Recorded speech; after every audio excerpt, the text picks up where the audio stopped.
Good afternoon and welcome back to this teleconferencing of PGDHM program.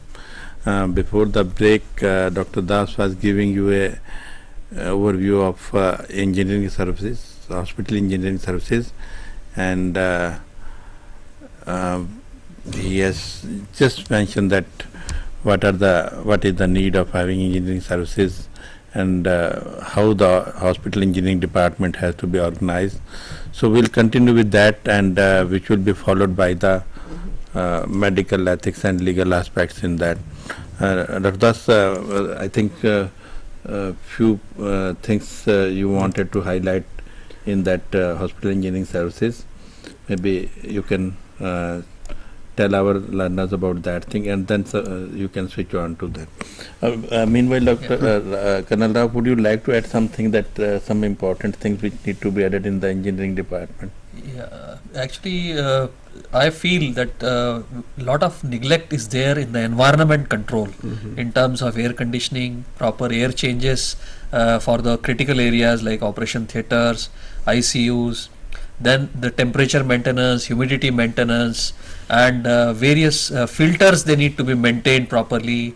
And many people have this concept that window AC and split AC is good enough for the operation theatre, which is not a correct thing, because they are only the recirculating units. They need to be designed. The air conditioning has to be central air conditioning in which air changes take place and the bacterial count goes down, and that is how we can maintain more sterility. That one aspect I thought should be. I think that when we are talking about the OT, organization and management of operation theatres, that will be discussing there. Yes. And I think one thing which Dr. Das was mentioning before that break, that preventive maintenance, I think that is very important part of the.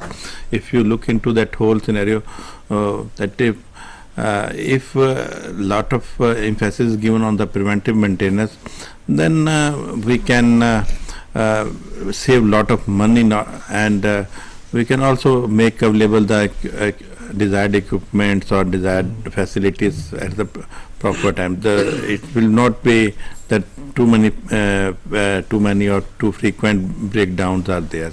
So I think that is very important aspect which one should keep in mind, and this must have also be discussed during that when you were talking about the equipment management in the last teleconferencing session.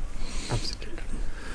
Well, thank you, Professor Arora. And one more thing which I'd like to highlight is this, that is the hospital engineering services also plays a very, very important and crucial role in our housekeeping, because this is one area where your not only that cleaning and sterilization of your equipments, but it is that adequate quality and quantity of water, sewerage system, ensures cleanliness of the hospital, general environment, sanitation and disposal of the waste. And definitely we require a good input and good proactive role of these engineering services into this. And definitely it starts from the micro planning level of the hospital construction, and we require their inputs right from that situation. And it is important to bridge between all the departments of the hospital and ensure patient comfort and safety and maintain the reputation of the hospital. So the upkeep and the maintenance of the hospital, from building to budget maintenance, depends on the hospital administration and engineering department, and it definitely reduces the engineering hazards. So I think with this we can stop this. And I think the basic aim of having this hospital engineering department is to prevent the breakdowns and also to prevent the engineering hazards also. I think that. Yes. So now we'll go on to that another important issues, as you know that with the increasing expectation of the people and more awareness of patients about the Consumer Protection Act and other legislation, the people have become more aware, and they have been going to the courts for minor things also. And you must have experience in that the scenario which was earlier 20-30 years back is totally changed. The people are more conscious about their rights, and so all this comes under the purview of Consumer Protection Act, and there are certain other ethical issues and legal issues which are involved in the management of hospitals, Dr. Das will cover during this particular session. Well, thank you, sir. Friends, this is an area which is very difficult to discuss and complete the things within some 40-45 minutes. So it is a kind of a huge area, and lot of issues, lot of areas are there where we need to address to. Well, as by the definition of the hospital is a medico-social organization, and as the social aspect is there, so it is driven by the society, by the community, and as per the requirement, need and norms of the community, we need to frame all these aspects. Well, friends, you know, this legal aspects actually comes from step to step, as Colonel Rao was telling about that quality part. Here also there are certain norms, certain culture, beliefs, practices in our society. Every society have some of their unique kind of things, but in general we are having some. So these practices, you are practicing or not practicing, it is up to the individual or up to that small cult or the small group. But when it is coming to a bigger group, we always try to go by some ethics. Ethics means it is a kind of a voluntary acceptance of those things. But there are certain acts which may be useful, or some acts which may be harmful for the greater interest of the society, and where you need to have some legal aspect, some rules and regulations, some penalty imposed on it, and those are the things of the legal aspects. So I am not going into that cultural things or beliefs and all those things, but definitely as a medical fraternity, as a medical society, we need to have some ethics. So let us go by this medical ethics first before coming to the legal aspects. Medical ethics may be described as a code of behavior accepted voluntarily within the profession, as opposed to the status and regulation imposed by official legislation, which becomes a legal aspect. One of the functions for the medical ethics is to ensure that the potential superiority of the doctor is not abused. We need to take care of that thing very, very cautiously. Keeping that thing in mind, we are having this Hippocratic oath, and I know each and every one have taken this oath, and we are supposed to abide by this oath. I am not going to the details of it, but medical ethics and the doctors, that is duty of a doctor in general. First and foremost, a doctor must always maintain the highest standard of professional conduct, and doctor must practice the profession uninfluenced by motives of profit. Well, I think we need to take the second one with a pinch of salt in the present scenario, but you believe me, this was not the scenario to start with, and that is why doctors, there was a time when they were being taken as a demigod or next to God. But nowadays the scenario is changing, that professionalism is been confused with this motives of the profit, and that is why more and more of the legal aspects and legal litigations are coming in. Anyway, we will be coming into those aspects later on. The following practices deemed unethical, and these are: any self-advertisement except such as is expressly authorized by the National Code of Medical Ethics. Second, collaboration in any form of medical service in which the doctor does not have professional independence, like a doctor of one specialty cannot start practicing the other specialty for which he is not qualified. Third, receiving any money in connection with the service rendered to a patient other than a proper professional fee, even with the knowledge of the patient. You are making some false medical certificate and taking the fees for that. That is completely unethical. Under no circumstances is a doctor permitted to do anything that would weaken the physical or mental resistance of a human being, except from strictly therapeutic or prophylactic indications imposed in the interest of the patient. The doctor is advised to use great caution in publishing discoveries. The same applies to the methods of treatment whose value is not recognized by the profession. When a doctor is called upon to give evidence or a certificate, he should be only state which he can verify. He should not try to give his other things for which he is neither having the command or not having the full knowledge about it. So these are some of the self-regulatory efforts. First one is the Hippocratic Oath, that was came up in 337 BC, and other ethics like Geneva Declaration of 1948 and International Convention which came 1 year later, that is on 1949. Then we, the Indian doctors, are governed by Indian Medical Council Act of 1956. There is for the nursing staff, that Indian Nursing Council Act 1947, Dentist Act of 1948 of the Dental Council, and the Code of Ethics, that is IMC regulation of 2001. Now the other code of conducts, in view of the above, the doctor must maintain the following code of conduct: that he must keep himself pure in character and be diligent in caring for the sick. He must provide services on scientific basis and with devotion. A physician should not indulge in any kind of advertisements. A medical practitioner is permitted a formal announcement in press regarding the following, like starting of the treatment practice, change of practice, going on leave, and all those things. I think these are all known to you people. I need not to go into the details of it. And the duties of the doctors for a sick doctor must always bear in mind that importance of reserving the human life from time of conception until death. And all these aspects, I am not going to the details of it, but to summarize, duties of the doctors to each other: a doctor ought to behave to his colleague as he would have been behaved to himself, that is universal brotherhood.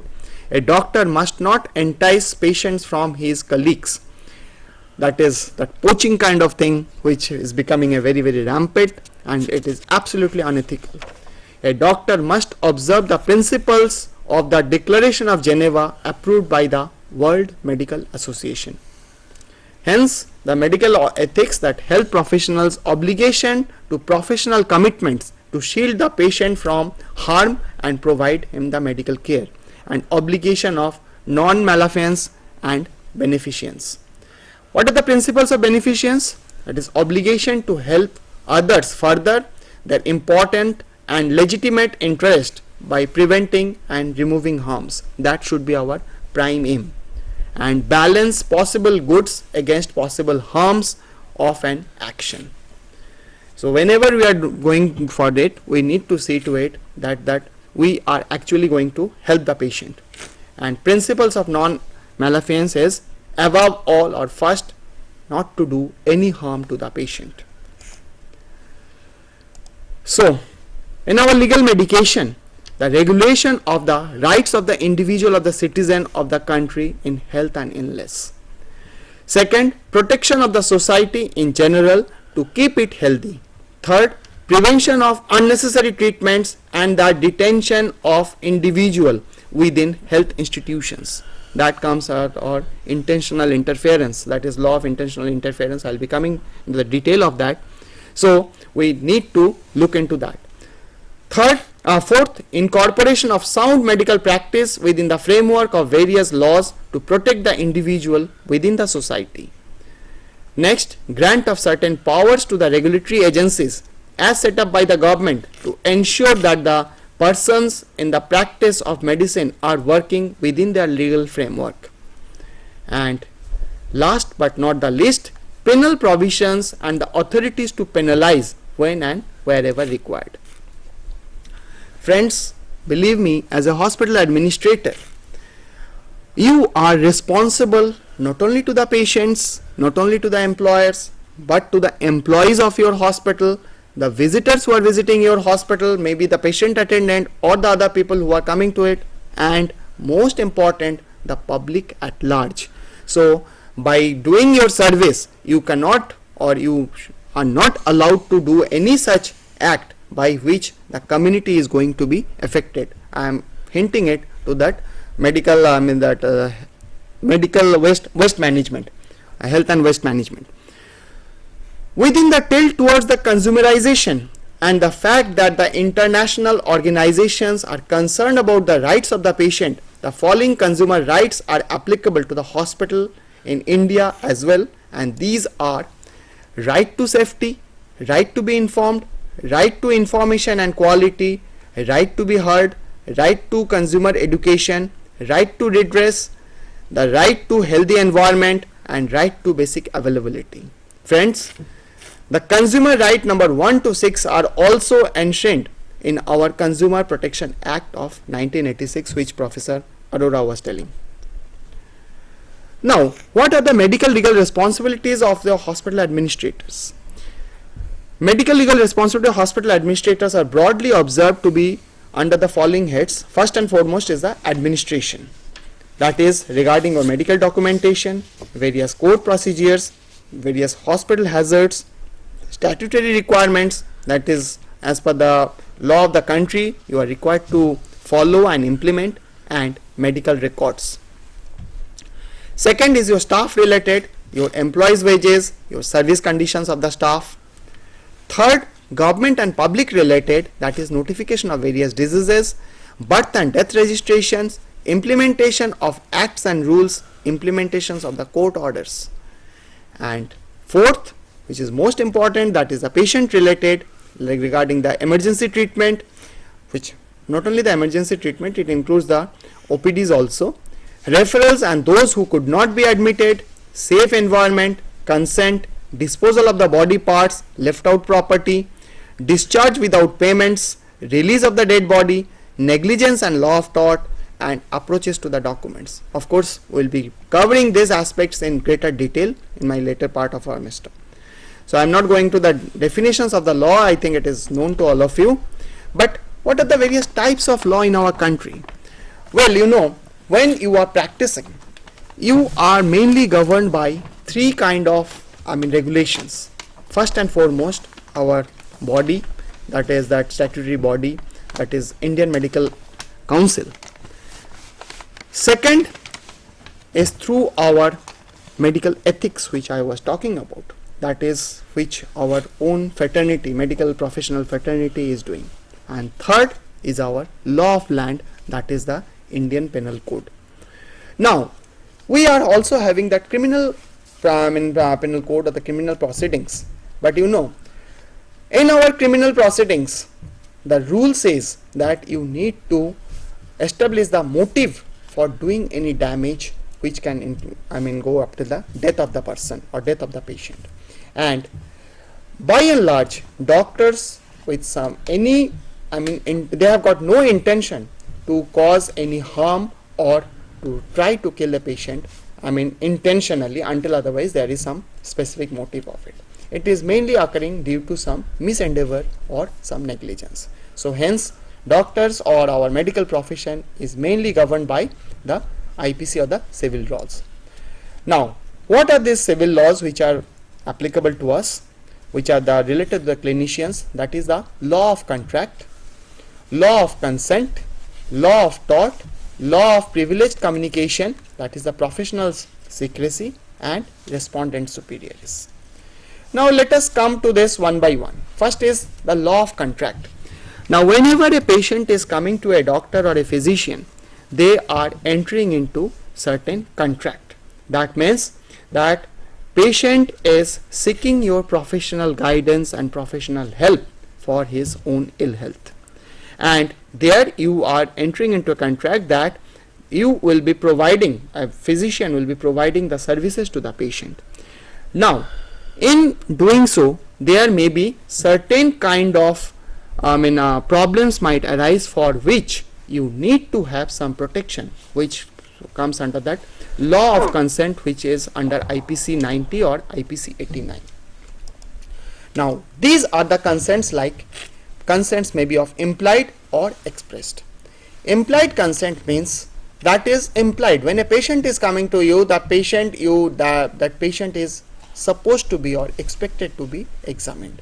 Say a patient is telling he is having fever, so or having some breathlessness. So the pulse need to be noted, the chest need to be auscultated. Now in this condition, a patient cannot say by act of doing it, his or her modesty has been outraged. So this is kind of an implied consent. But there are certain acts for which you need to have some expressed consent, and this expressed consent may be verbal or written. That means These consents should be timely, very specific, very clearly mentioned, very clearly explained, and explained in the language which the patient can understand. If there is some language barrier in that situation, you need to have a help of a interpreter, and usually and preferably the interpreter should be a close relative or friend of the patient. And never ever forget to take the signature with the identification of that person, because he will later on become a very important witness also for you. So this thing should be given, and the consent can be given only by a major person. No minor can give the consent, and also this consent, the person should be fully conscious and well oriented with time and space. Now verbal consents are taken in any such kind of medical act. It may be a treatment, it may be some investigative procedures under which you are going to elicit some discomfort or pain, or maybe some embarrassment also, because maybe some private part of the body is to be examined. So that kind of situation, you need to have the verbal consent in which you are fully explaining the patient about the procedure you are going to do and what kind of things might happen. Written consent is those consents in which the life of the patient may be endangered. That means you are entering into the part of the body cavity and where the patient life may be in danger or some disability may occur to it. Okay. Next is law of tort. That means law of tort is law of intentional interference or law of negligence. Now this law of intentional interference means, or that law of tort, what came from the British word tortification, which in Hindi you can say that torna marorna. So means you are manipulating the things. In law of intentional interference, what is actually happening? You are intentionally entering into the body and property of a patient with some malefied intention. Means extending the site of operation, intentionally entering into those areas of the body which you are not supposed to examine, or intentionally returning the patient or doing some unnecessary investigation on the patient for with a intention to have some more business out of it. So these are kind of intentional interference. And law of negligence, that is, which is that law of any intentional omission or commitment. But whenever we are talking about the law of negligence, and law of negligence, few of the things we need to prove first, or few of the prerequisites required when a person to be labeled under this negligence act. And these are like, first and foremost, it is to be proved that the physician or the doctor was duty bound to provide that service.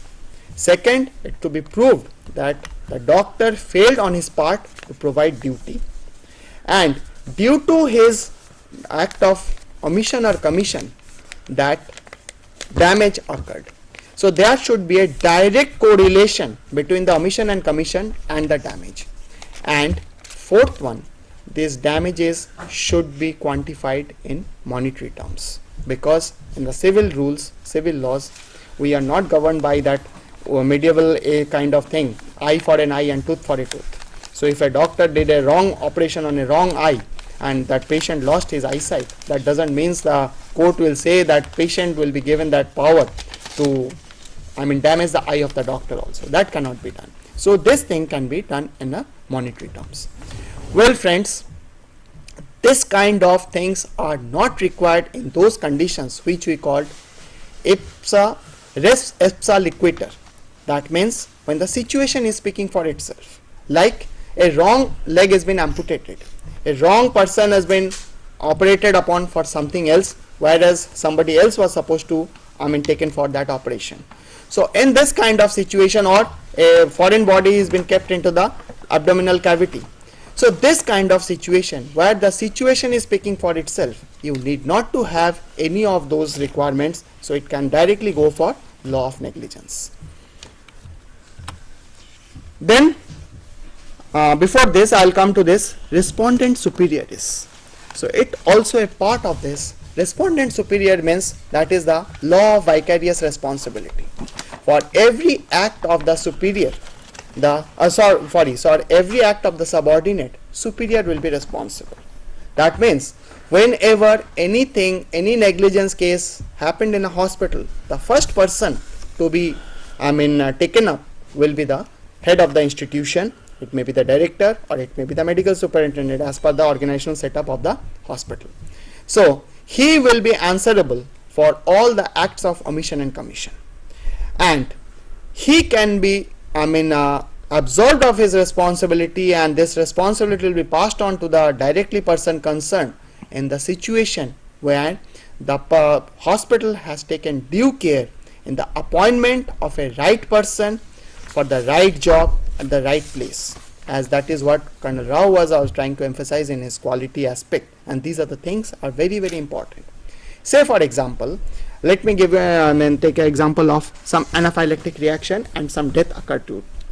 Well, if something happens like that, the MS will be responsible for it, until otherwise that hospital is already having a proper trained nursing staff who are well trained not only in the injection procedures, but they are also well trained how to diagnose or how to find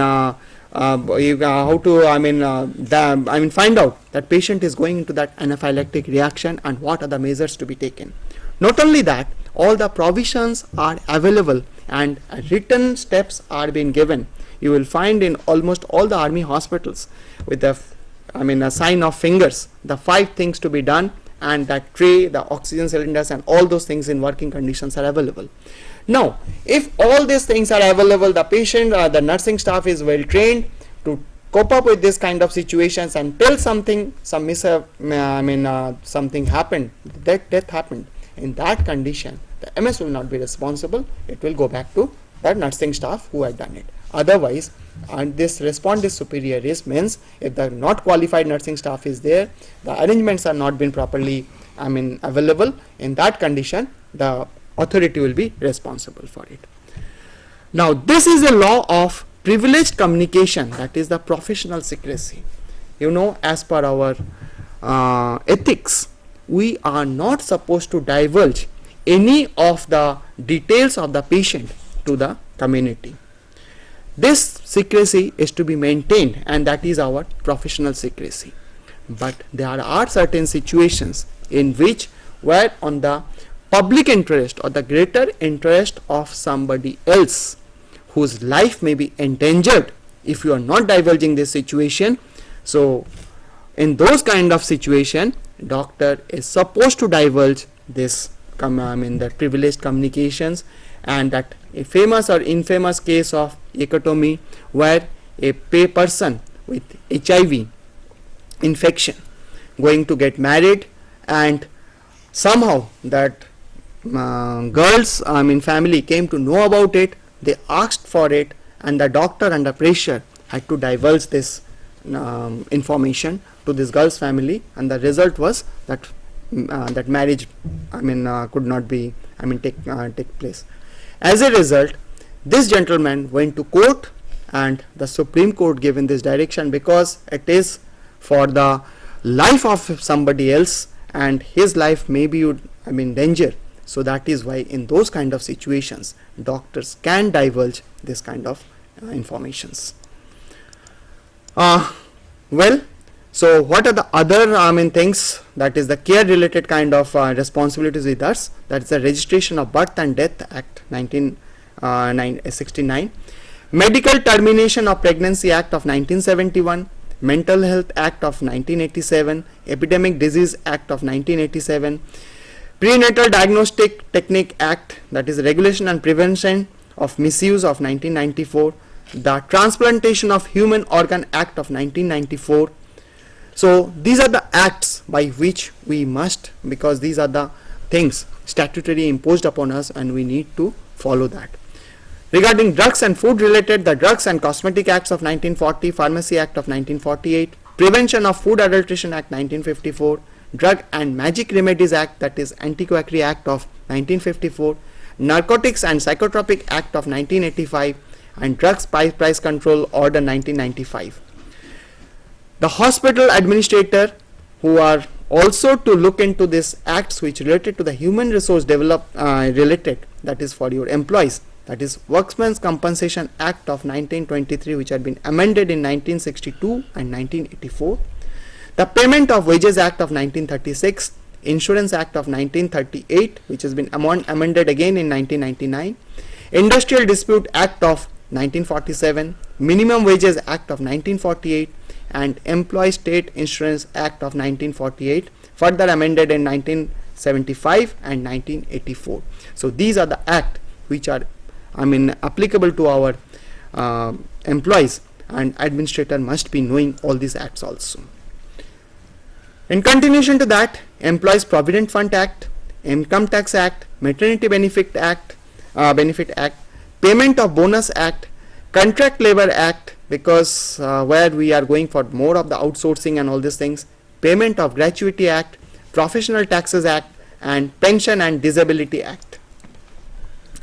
Some of the acts which were there before also, and nowadays we are getting because of that environmental pollution and all these things, and health sector plays a very, very important role into it, both as a creating it and to prevent it also. So these are the Atomic Energy Act of 1962, further amended in 1986 and 87, Water, that is the Prevention and Control of Pollution Act 1974, Air Prevention and Control Pollution Act of 1981, Environmental Protection Act of 1986, Biomedical Waste Management Act of 1998, and the very recent one, that is the Disaster Management Act of 2005. Some of the industry related act, that is Indian Electricity Act of 1910, Indian Electricity Supply Act, Indian Boilers Act. It is a very, very interesting story into it. If I get time, I may come back to it. The Bombay Lift Act and Factories Act. Why I am telling about this Indian Boilers Act? Because the story goes like this, because you need to have the right person employed for this right job, because this thing happened, and the big disaster happened with it in one of the industries. Other industry related act, the Gas Cylinder Rules Act, Explosive Rules, Motor Vehicle Act, Fire Safety Act, Building Laws, and so forth. The recent ones, the corporate related, because nowadays the increased privatization, particularly of the secondary and tertiary care, the Societies Registration Act, Indian Trust Act, Cooperative Societies Act, Partnership Act, Companies Act, and so forth. Healthcare industry related, as Colonel Rao was telling, that Bureau of Indian Standard Act, Consumer Protection Act, Nursing Home and Hospital Acts, which we are having, that Bombay Nursing Home Act, Delhi Nursing Home Act, Karnataka Nursing Home Act. Government of Andhra Pradesh passed a bill on nursing homes in 2006. It is definitely yet to be passed. But there are certain acts which we are struggling with, we are encountering it, and some things to be taken very quickly. These are laws related to electronic data, because with this medical transcription, with this insurance companies and all these things are there. So this is a very, very important act, because lot of your, not only for the patient data but for your institute data can be stolen or taken away if we are not having proper act on it. Second is euthanasia, the mercy killing. Third, brain death covered under HOTA. Then human experimentation, genetic engineering, embryonic research, because now lot of thing is going on this embryonic research, that stem cell theories. So these are the acts which we need to look into very, very carefully. So I am not going to the details of these things. Another very important aspect, that is, as a medical officer, when you are on duty, you must be facing, that is the dying declaration and dying deposition. It is always presumed or taken that a person who is going to die, and whatsoever statement or whatsoever thing he is telling cannot be lie. So it is to be taken as a truth. And there are two kinds of this thing, that is the dying declaration and dying deposition. Now in dying declaration, statement can be made to anyone, but in dying deposition, statement is made in front of a magistrate. In dying declaration, oath is not necessary, but in dying deposition, it is mandatory. Accused person in dying declaration not present, but in dying deposition, either himself or his lawyer should be present there. Cross examination in dying declaration, when the lawyer or the accused is not there, there is hardly any scope, and as it is not in front of a magistrate, it is not required, but in dying deposition it is permitted. In dying declaration, value is less, but in dying deposition value is much more, because you can understand it is kind of a mini court, and whatsoever been given in dying deposition, it is to be taken as toto in the court of law, and based on this what you can say, the decisions are being made or the judgment has been given, and hardly any change has been made.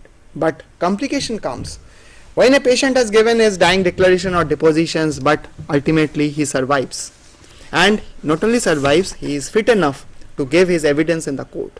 Under that condition, whatsoever dying declaration or deposition given previously becomes null and void, and whatsoever evidence he is giving in the court will be taken as a the actual evidence for it. Coming to the Consumer Protection Act, in 1960 the consumer rights movement started in USA. In 1962, 15th March, US President John F. Kennedy declared 4 consumer rights. I think you can refer back to all those rights I had given. Now it is 8 rights are there. Now in 1985, UN General Assembly adopted the resolution on consumer rights. In 1986, Consumer Protection Act formulated, and in 1987, 1st July, the act came into force. In 1992, in an appeal from Kerala State Commission, the National Consumer Dispute Redressal Commission included medical profession under CPA.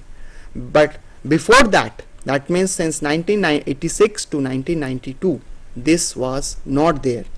And in 1995, for the first time, in Supreme Court, that IMA versus VP Shanta gave the verdict for inclusion of the medical profession under CPA. Well friends, CPA, that Consumer Protection Act, by no means is some, a parallel kind of court or law outside our Indian Penal Code. What I meant to say is this consumer movement or the Consumer Protection Act came to hasten the process of this legal proceedings, because in our general court it takes longer time. So just to hasten that procedures, this Consumer Protection Act came in, and to start with, that medical profession was not covered under it, but that famous case of VP Shanta, from which this thing also came in, because that medical care is also a service, and whenever a person is taking the service, so he is also becoming a consumer, because he is making the payment for the service. So whenever a payment is made for any service, that thing will come under the Consumer Protection Act. I think sometime Dr. Das said, and Canada, you will, we have heard that if, as Dr. Das is saying, if he is charging for the services, then it is applicable. Yeah. Suppose if a doctor is not charging for the services, then even then the CPA will be applicable or not? Very good question. Before Dr. Colonel Rao reacts to it, the thing is this, it is very difficult that for a small component he is not charging, but for other things he is charging. In that condition you cannot delineate it.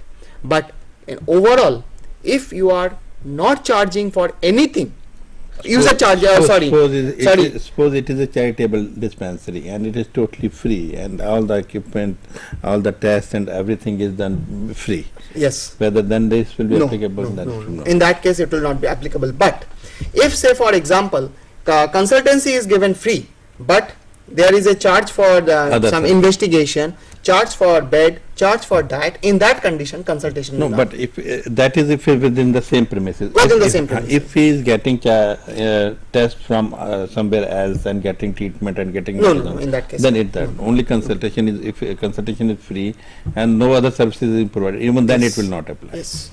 Yeah, Actually, there is a protection for the state agencies that has been mentioned. That time and again people have gone, like Dr. Das brought out very nicely about the user charges. There are user charges in the government setup also, but and patients are taking doctors as well as hospitals, government hospitals to the court of Consumer Protection Act. But since it is not applicable to the state, that means actually you have to sue the state. It amounts to that. So it is not applicable for the state hospitals, whether they are taking user charges or not. When the government hospital, Whether- if there is yeah. user charges are there, minimal Yes. charges, then it will be not applicable. Not applicable. It is not. Then- Well, so the consumer, I mean, there's a structure for consumer redressal. We are having that 3-tier level, that is the district level, state level, and national level. In the district forum, that is in each district where your original jurisdiction was up to 20 lakhs, then state commission 20 lakhs to 1 crore, and national commission over 1 crore. District forum will be in each district, state commission in each state capital, and national commission is in Delhi. Now, salient features of CPA: there is no court fee. Speedy justice, that is within 90 days after the notice received by opposite party, and 150 days if some analysis or testing is required. Third, advocate not necessary, and a person can fight his own case or represent his own case. It is more consumer friendly, trial summary in nature based on affidavit, and 3-member jury, out of which 1 member must be a lady. Witness usually not called, provision of video or telephonic conferencing are allowed. Powers of first class judicial magistrate is there, limitation period of 2 years, and can pass interim order, provision of penalty for false complaints, because if somebody is making a false complaint, the penalty can be imposed on that person also. Incidence of legislation under CPA: as per the Consumer Digest, during 1991 to 1999, 3.6% of all cases pertains to the medical professions. In Mumbai, 30% of all cases filed annually are related to medical negligence. And in Madras during 2004, among all cases filed under this, 10% were medico-legal in nature. Luckily, about 5% are successful in winning the cases. But friend, don't be elated by this, because this is not the good thing. We need to see to it why we should have any such complaint, any such redressal. So lacuna in present CPA: usually even a single member do not have medical background. Those juries, of course, they can always co-opt somebody. Except cases without any prima facie, even cases beyond limitation period are entertained. But again, the CPA is also going the snail pace. So I think, Professor Arora, I think I can stop here because we are running short of time, Exactly. and we have to wind up at this stage. Thank you very much, Dr. Professor Das, for being with us and giving very useful inputs to our students.